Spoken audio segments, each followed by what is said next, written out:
بسم اللہ الرحمن الرحیم صلی اللہ علیہ حبیبی محمد وآلہ وسلم۔ ناظرین محترم، آج ہم امت مسلمہ کے دل انتہائی رنجیدہ ہیں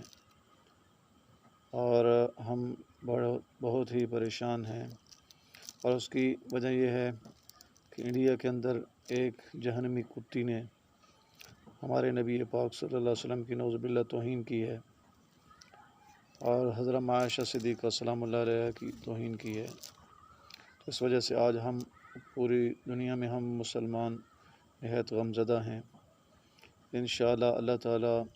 ایسے گستاخوں کو تباہ و برباد کریں گے، اور اس لیے کہ اللہ رب العزت کو سب سے زیادہ جو محبوب ہیں وہ اپنے محبوب جناب حضرت محمد رسول اللہ صلی اللہ علیہ وآلہ وسلم کی ذات مبارک آپ کو محبوب ہیں، اور یہی وجہ ہے کہ اللہ رب العزت فرماتے ہیں کہ میں نے کائنات اپنے محبوب صلی اللہ علیہ وسلم کے واسطہ اور وسیلہ اور صدقہ سے بنائی ہے، ورنہ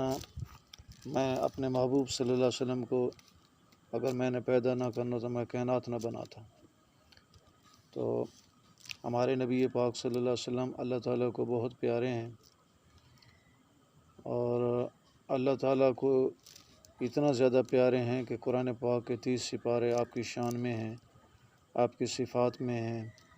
اور احادیث مبارکہ اور سیرت کی کتابوں الحمدللہ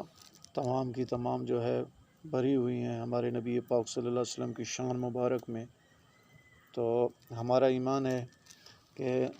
ہم مسلمانوں میں سے اس وقت تک کوئی کامل ایمان بھی نہیں ہو سکتا جب تک ہم اپنے نبی پاک صلی اللہ علیہ وسلم کی ذات مبارک سے سب سے زیادہ محبت جب تک نہیں رکھیں گے۔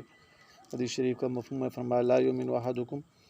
تم میں سے کوئی بندہ بھی کامل مومن اس وقت تک نہیں ہو سکتا حتی اکون احب الیہ، حتیٰ کہ اس کی طرف ہمارے نبی پاک صلی اللہ علیہ وسلم جب تک زیادہ محبوب نہ ہو جائیں،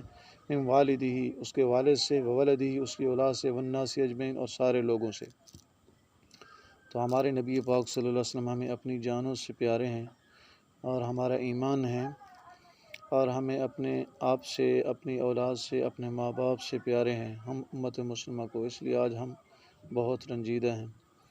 اور ہمارے نبی پاک صلی اللہ علیہ وسلم کی ناموس کا، آپ کی ذات اقدس کا تحفظ اللہ تعالیٰ خود قرآن پاک میں فرماتے ہیں، فرمایا یا ایھا الذین آمنوا لا تقولوا راعنا، اے ایمان والو تم راعنا نہ کہا کرو، وقولوا انظرنا کہا کرو۔ اس کی وجہ یہ بنی